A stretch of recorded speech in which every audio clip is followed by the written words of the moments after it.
Hello everybody, my name is Kate. Today we are going to be playing a game called again, let's see, Your Dry Delight. So last episode I noticed that I had my audio kind of loud, so I decided to turn down a little bit so you can hear me better. Let's get started. So last where we left off, basically he met a guy at the bar who he thinks works somewhere, so no! Hold on.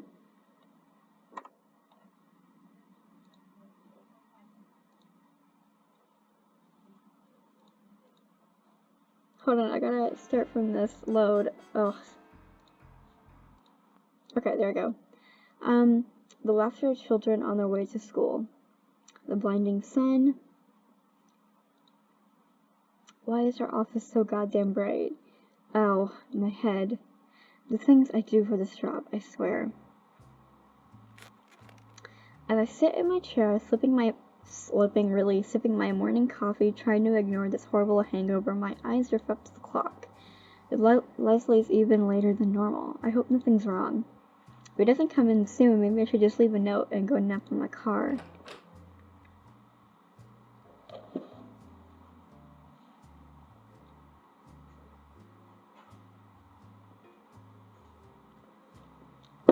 Good morning. As if I'd summoned him from the bowels of sunny hell, Leslie suddenly burst into the office. In one hand, he is holding a stack of paperwork, and in the other... Is that a cake? Fresh from Fake's bakery. I tell you, those fellas really nailed the Cassie, whatever this is. Leslie reaches into the paper bag to grab a piece and halfway stuffs his face, chewing away with relish. That's the exact same cake Meyer asked for last night, isn't it? Is this some kind of conspiracy?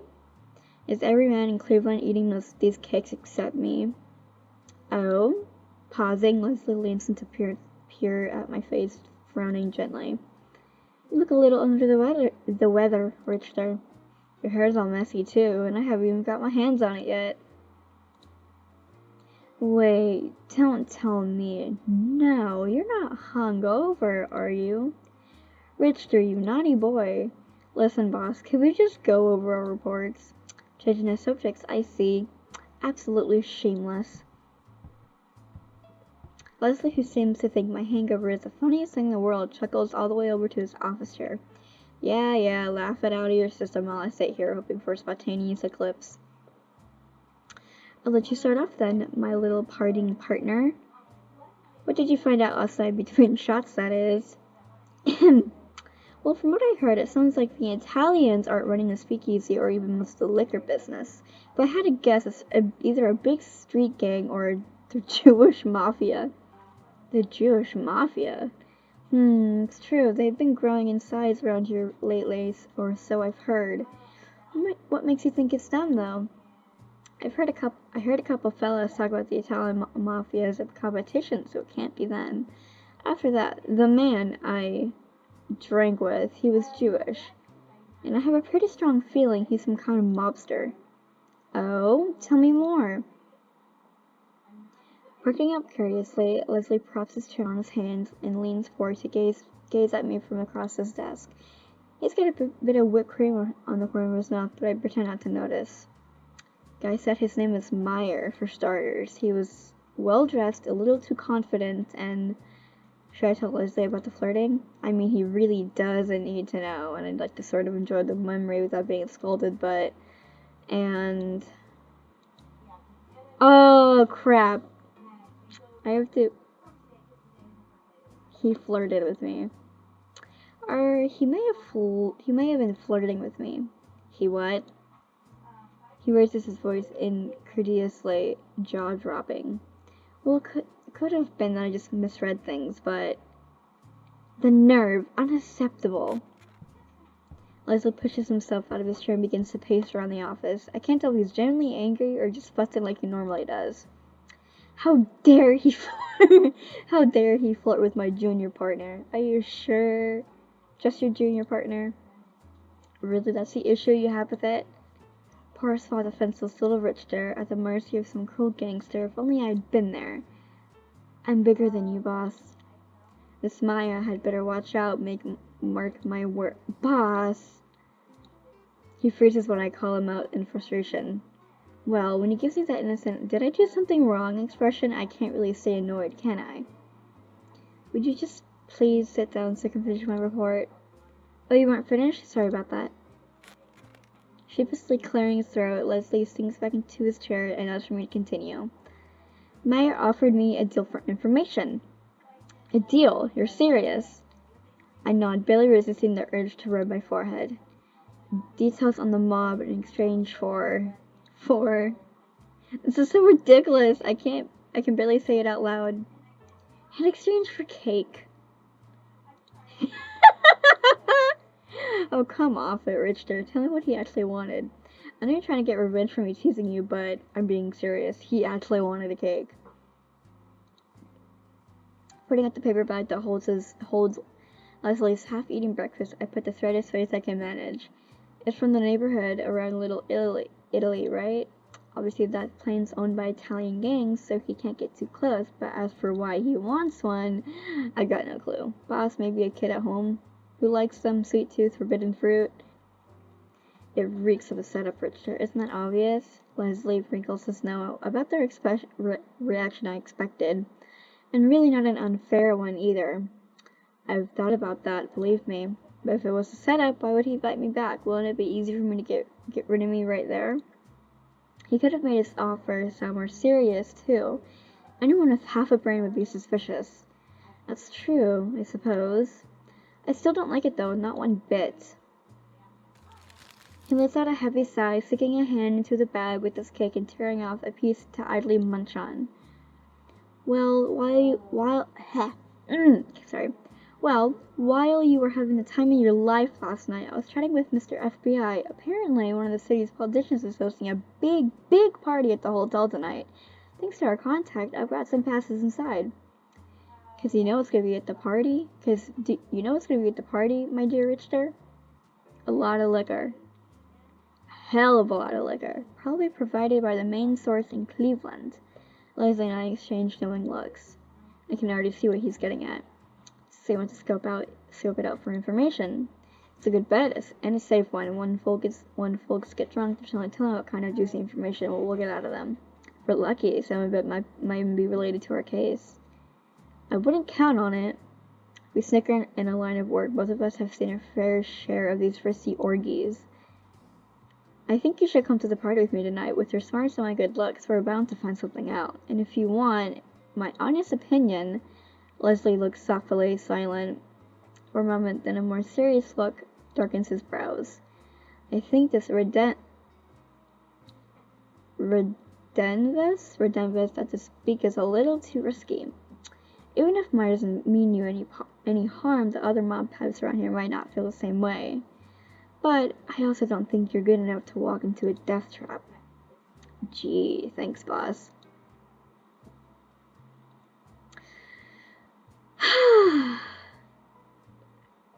Sorry, I'm talking really fast. When I roll my eyes, Leslie offers me a soft, affectionate smile, the kind he only puts on once in a blue moon. I'm heading to the party either way, but I trust your judgment, Richter. You can decide for yourself where to go tonight. What'll it be? I can't say I agree with Leslie about the speakeasy. In fact, I'm pretty sure it's a key part of this mess, but I think he's right about the hotel party. The gossip flows as freely as the liquor, and believe it or not, I like to spend more on the time with a job with him. Watching Leslie work is quality entertainment in of itself. Okay, boss, you won me over. Party it is. Oh, I thought we would have had to pick. Attaboy, Richter. Leslie spins around his chair at top speed, apparently thrilled by my reply. Hopefully, our supervisor doesn't decide to walk in right now. I think I'll send someone to Speakeasy anyway, to just scope it out again. The place has to be important somehow. Ignoring the spinning Leslie, I rub my cheek thoughtfully and gaze at the ceiling, pondering the situation. If the inter-agent can get some information from that place, maybe we can combine it with tonight's spending to form a better plan. I'll call Earl and Tillman head over there while we're at the party.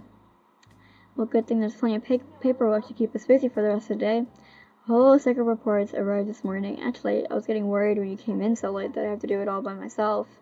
Good thing we're a team, right, boss? He's passed out, isn't he? I knew it! I glance over at Leslie, who's gone silent. He's still slowly spinning on his chair, head slumped back. Is he? He's snoring. If I had a dime for every time this happened, I'd be a rich man. But no, all I have is this massive pile of paperwork. Ugh. As Leslie enjoys his morning nap, I bury myself in the reports, poring over them one by one. The bastard's lucky I have such a soft spot for him. Otherwise, I'd tip him out of that damn chair and throw these papers at his face. Itch. He always looks so peaceful when he's sleeping, though. Not a care in the world, innocent as a kitten. That's my dashing senior partner, alright?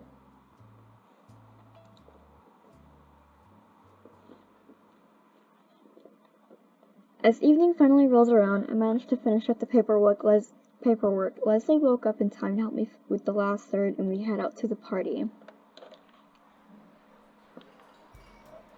Our taxi takes us to a lavish hotel, an appropriate place for fancy gala like tonight's.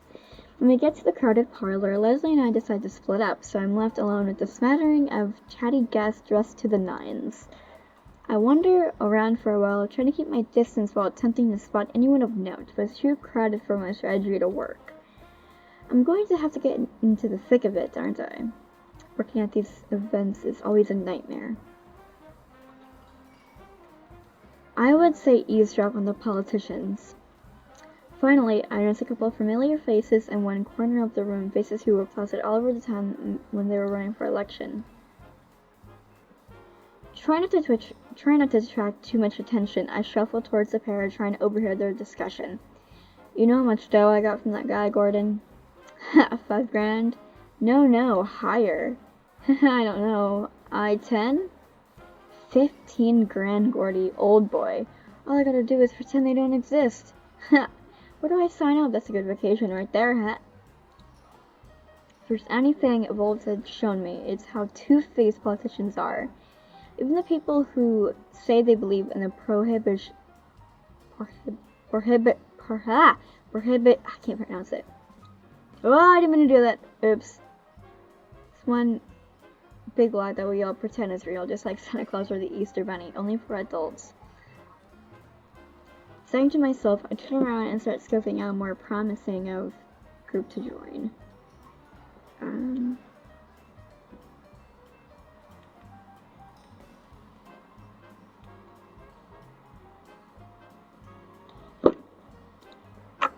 Richter. The sing-song voice suddenly calls out my name, floating over the loud chatter of all the guests. Oh, is he drunk? A very familiar sing-song voice. Boss? Boss, you... Ah, there you are. Whoa. Leslie comes half stumbling towards me, crashing right into my arms. I meant to catch him, considering he's lighter than a paperweight, but I can't get him to stay upright. He keeps slumping back into me, not even attempting to stand straight. Boss, what the hell are you doing? Shh, not so loud. We're blending in, Richter. Blending in. He's completely smoked, isn't he? Can only tell what happened. Leslie can barely handle a single drink, and the champagne's flowing like the Nile here. Quick, take me to a broom closet. Boss, what? He presses a finger to my lips, glaring at me oh my god, I can't pronounce fancy words, indulgently.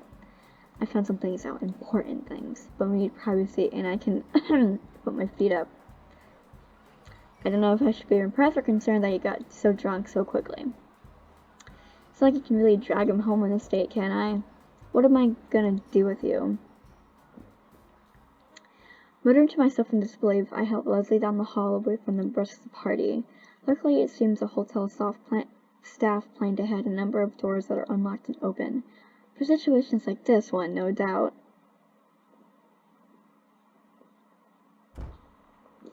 We end up in a dark room, and I kick the door closed after dragging Leslie inside.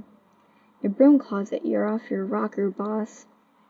Deciding to deposit my senior partner on the bed, I move us towards and gently nudge him to the corner. Maybe he'll decide to fall asleep. Oi, oi, I said, I had important things to tell you. Before I can step away, Leslie grabs my wrist and tugs me onto the bed. Sit! What is this, some kind of impromptu meeting? Leslie leans back against the pillows and gives me a hazy smirk, nodding. His legs are stretched out across my lap, and he's still got his shoes on. He'll get dirt on the bedspread at this rate. Oh, taking off my boots? You're too good for me. I don't deserve a partner like you, Richter. I really don't. Someone's gotta take care of you. True, and I don't envy that someone. Our relationship is a running joke between us, but I've never been unhappy with how things are. Lester takes care of me too, in his own little ways, buying me food, teaching me French on the weekends, making me stay home, bringing soup for me every time I'm sick. Whenever I need him, he's always there. Aww. Hello, Richter, anyone home? Leslie snaps his finger in front of my face, giggling to himself. He's been staring at me, for about 30 seconds. That's because I've been thinking about what a big fat hypocrite you are. Hypocrite? Me? Razzing me this morning for being hungover, and here you are, fried off your mind. Well, nobody's perfect, not even me. He pouts, fluffing at the pillows behind his back and attempting to knit his brow into a serious expression. It doesn't work very well. I found who's behind the booze at tonight's party. In fact, it sounds like he's pulling the strings in all of Cleveland. You're serious? Who is it? A fellow named Eek.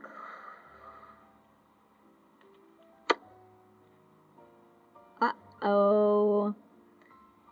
So you remember that guy at the bar? That's Eastman. His last name's Eastman. Okay, let's continue. A fellow named Eastman, biggest name in the whole city's underworld. Meyer. Eastman. My breath catches. Does that mean the man from last night was... Nah, it's probably not the same one. Leslie shakes his head as if reading my thoughts. He's tall, really short hair, likes to wear a long coat, low distinctive laugh. It's him.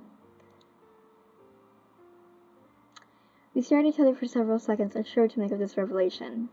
I can't believe I was actually drinking with the mob boss last night, let alone who propositioned me for a cake. But what surprised me most is, he wasn't a bad guy. How's that? Leslie blinks when I unconsciously mutter my thoughts out loud. Meyer. He wasn't rude or anything, or intimidating. I sure as hell didn't try to throw his weight around like you think. I guess I'm just thrown off by how normal he seemed, like a regular Joe, not someone in the mafia. Rather than poking fun at me, Leslie gently nods, exhaling a quiet sigh. Apparently he's pretty well liked around here. Doesn't usually resort to violence. Either they say he's got a golden tongue, and he always manages to work out a deal to make everyone happy. I don't know how much of it's true, but if it is, then the recent fights around Little Italy would make more sense. You mean the crazy reports we've gotten recently? The very same. The Italian gangs are probably trying to regain the turf they've lost. He's right. Half the reports I got today were all about the action on the east side of town. Meyer's men must be really putting pressure on them. Just how much of a foothold does he have in Cleveland? Leslie rolls over on the bed, a glum shadow settling on his normal bright features. I expected him to be cheery about this new lead, not so grim. What's gotten so into him? You know, Richter. Sometimes I don't know if you're doing the right thing. His voice drops to a soft, hesitant murmur. The first time I've heard him so unsure of himself. Boss? You know, helping enforce a prohibition, whatever. My shock must be oblivious because Leslie lets out a wry laugh. But that has to sound so rich coming from a drunk sap like me. I think I'm nuts, but to tell you the truth, I've never been so certain of it all. Is it really the government's job to tell folks what they can and can't drink? Will a dry America really be a better place to live in? Seeing folks enjoying themselves and relaxing like that makes me think liquor is not just for fun. It's part of our culture, our customs. It's not about getting drunk, it's about the freedom to drink, just like anything else freedoms we fought for since the colonists came over with their big stupid boats. He glances away with a self-deprecating, wistful smile. Now that I think about it, he's been a lot less enthusiastic about this job than our previous work. I guess I know why. Did I ever tell him much I wanted to be an FBI agent, Richter? Once, I think. Huh. Mom and Dad, they always told me to keep at it. I think they believed in me more than I did. They didn't know why I wanted to hunt guys so badly. The bad guys? He nods solemnly, eyes clouded over with memory. My parents were saints, and some of my friends, they weren't so lucky.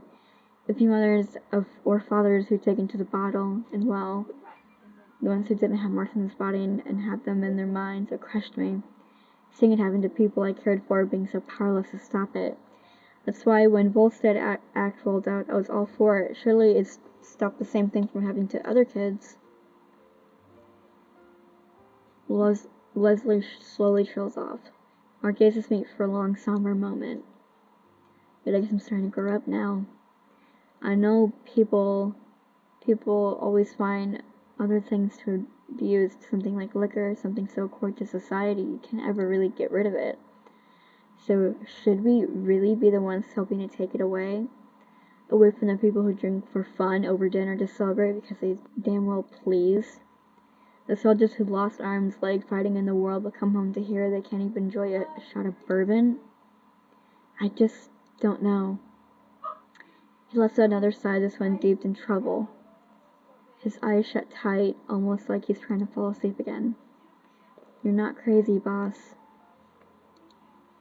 Leslie stares at me like I just sprouted wings. And well, a little crazy, but for different reasons.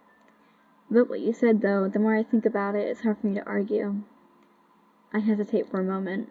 Normally, I don't open up much to people, but tonight's proving to be a strange night. And in front of Leslie, I don't feel like I have anything to hold back. My pa, he drank. I guess it's all he had since my mom died having me. Probably why he took off when I was a kid and left me with my grandparents. Richter. Leslie's fingers reach out to brush my sleeves, lightly squeezing the fabric. He don't feel sorry for me. They're good folks, traditional views aside. Grandpa, he's always measuring the laws that makes men's better than the beast. Every time he read the police reports, he'd say that without fail. The law is the highest order to uphold on earth, Grandpa thought, aside from the Bible, that is. So little Richard got that drilled into his head, did he? I nod, smirking faintly. No crime's headlights to read in heaven, Grandpa. You must be pretty bored up there. He wanted me to be a policeman, but luckily detective work was close enough to count. When it comes to prohibition, though I've always had my own doubts. Maybe the law makes us better than bees, but the government's not the gospel. I don't know. It doesn't feel right to follow orders just because they come from the top. I joined the agency to help people, not make their lives harder. Anything that goes against that, I just can't put my heart into it. Feds or no. By the time I put the last words in my mouth, I feel like a complete idiot. Just because Leslie shared his story doesn't mean I have to go and babble on. It's like I'm an old church lady or something. You know, Richter, I really admired you. Leslie smiles warmly at me as I glance at him in shock. Where'd that come from, I wonder? Unlike most folks, you don't always take things at face value. You stop and think, you feel, instead of only judging. Maybe you should be the senior partner, then I feel better about relying on you so much. I think you've got it wrong, boss. I'm just a regular old... No, there's nothing regular about you. Not to me, anyway. No, you're a special breed of fantastic. He doesn't normally give me these genuine compliments. How the hell am I supposed to respond to that? I admire you too, boss. Or what I mean is... Oh? Please, do tell me more. His smirk. Well, now I've gone and done it. I can tell he's not gonna let me get away with this one, so I better come with something quick. I guess I really admire...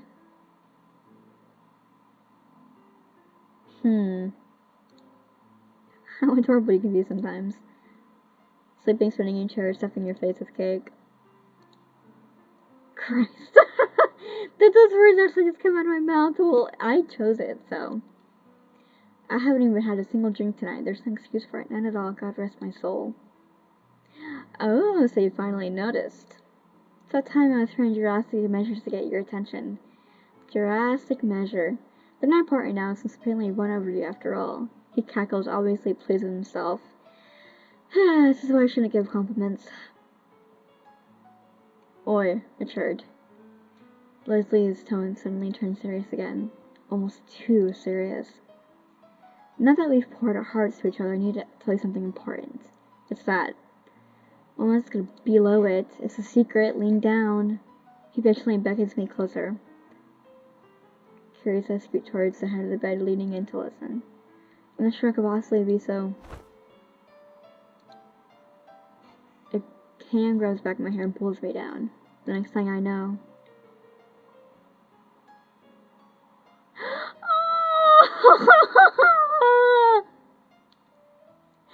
Leslie soft flips her print stick against mine. The boss is this can't be happening. Did I fall asleep? Leslie holds kiss for a little longer, fingers tightly curled in my hair. But after a few seconds, he lets go. I quickly pull back, touching my hand to my lips. A mortified look of horror instantly crosses Leslie's face. I don't think he realized what he was doing either. Richter, I'm so sorry. I didn't mean to. The booze, He covers his face with his hands, picking me through his fingers. It's like he thinks I'm gonna start shouting at him. What am I? Am I that scary?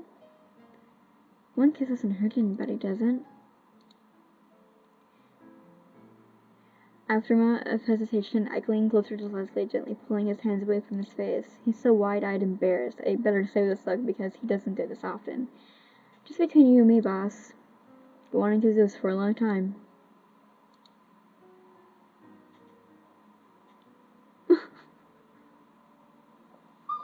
That's so cute. Oh my god. Well, this happened pretty goddamn quick, though.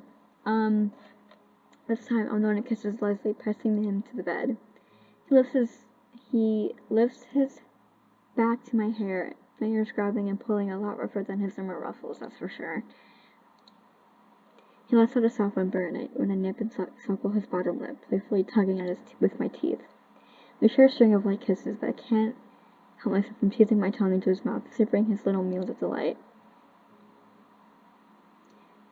I'm in a daze myself. We've always had a close relationship, me and Leslie, but neither of us dared to push that beyond the unspoken line. But as I cover Leslie's lips with kisses, finally embracing him the way I've always dreamed of doing, I can't deny how satisfying it feels. I care for him so much more than anything or anyone else. Best partner, friend, does it really matter? He's here with me, he wants me, and that's all I can bring myself to care about. Our lips pressed together harder for his still breath between Leslie's needy kisses. I'm really getting into it. Is that thigh rubbing? I swear he's so unfairly adorable that I can't help myself. If I didn't know he was drunk, I don't think I'd be able to keep my hands off him.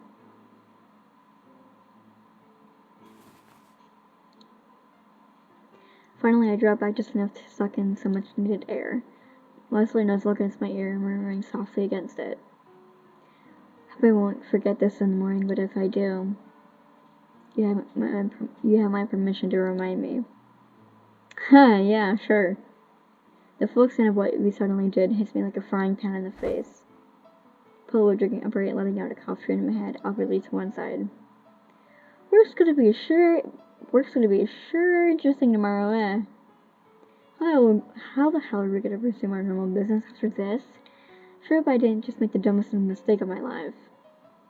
Maybe we should leave the hotel and head home. It's getting pretty late, don't you think, boss? He's asleep. I still glance back out over at Leslie, unsure how to respond. His chest slowly rises and falls, quiet breaths flutter from his parted lips. You think I would have seen that one coming? With a sigh, I slide off to the floor, leaning back against the side of the bed. Guess I'll keep vigil and mull things over until Leslie wakes up. Thanks to his insistent touching, I can't exactly fall asleep right now. Whatever happens after tonight, I can't say I have any regrets. You're really something, boss, that's for sure. And I like just the way you are. Hypocrisy, narcolepsy, and all. I wouldn't have it any other way.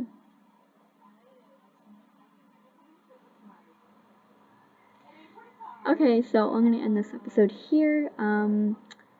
That's episode 2 is finished now. I will see you guys next time in the next episode. Bye!